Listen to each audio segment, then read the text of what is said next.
We all know who the Cleveland Browns starting quarterback is going to be. We all know that we're hoping that he is going to return to that great form that he used to have in Houston. That is DeShaun Watson.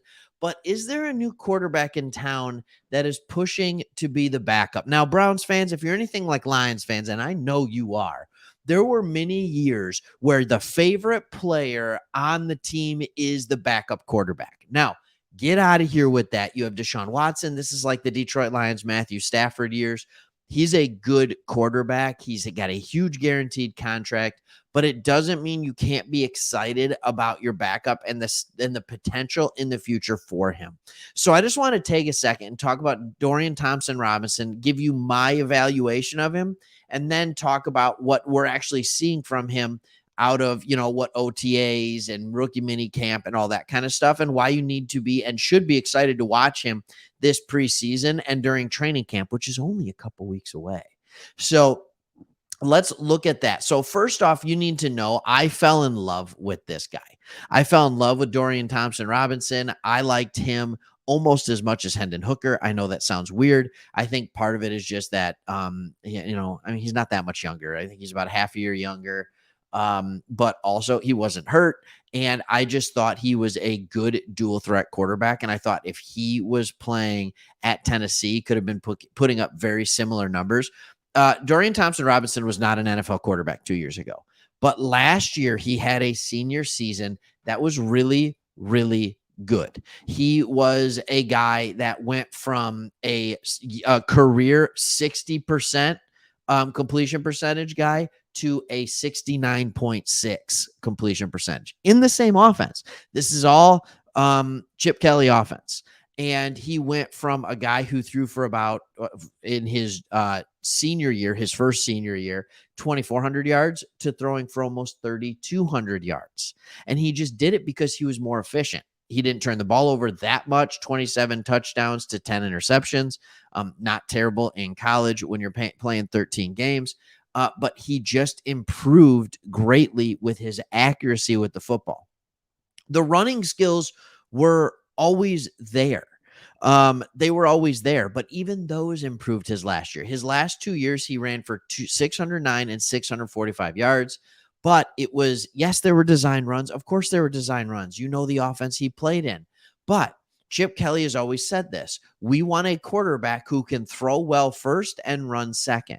There's other schemes in college football that they want a quarterback who can run well first and throw well second. I remember 10 years ago, it was the whole, Rich Rodriguez versus Chip Kelly thing. And Chip Kelly was more about a quarterback who could throw first and then run second. Well, Rich Rod was definitely about the run first. But anyways, we're not going to go into the history of that because then you're going to get me talking about Denard Robinson and you're going to get all these different things.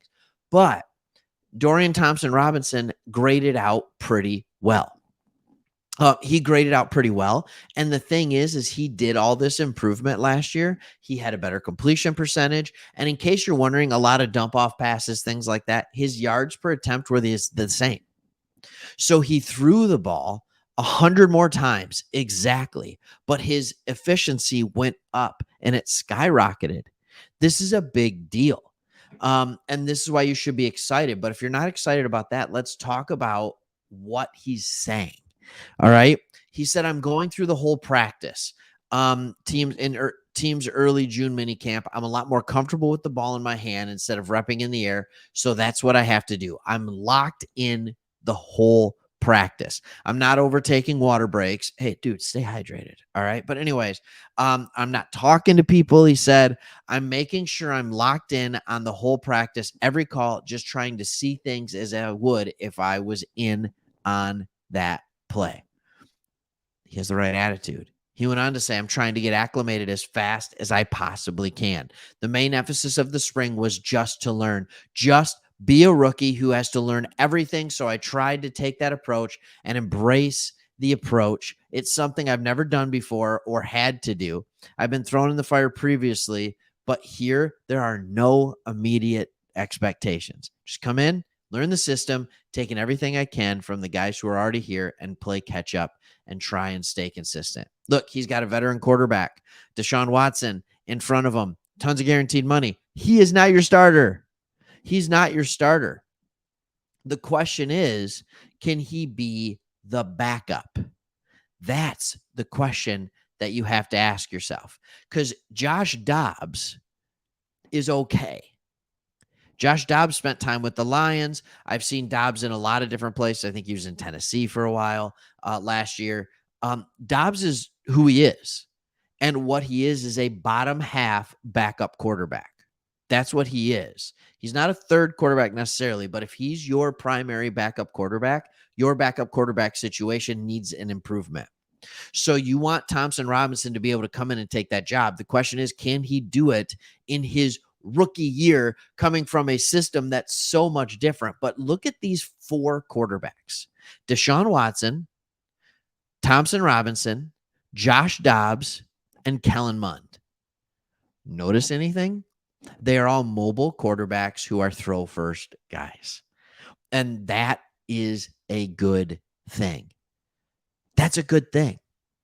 One of them had just a ridiculous college pedigree with DeShaun Watson at Clemson, but Thompson Robinson, I would say, was the second best college quarterback, and I think he'll be the second best quarterback for this. And if things start to go downhill with Watson, which I don't necessarily think they will, I really don't.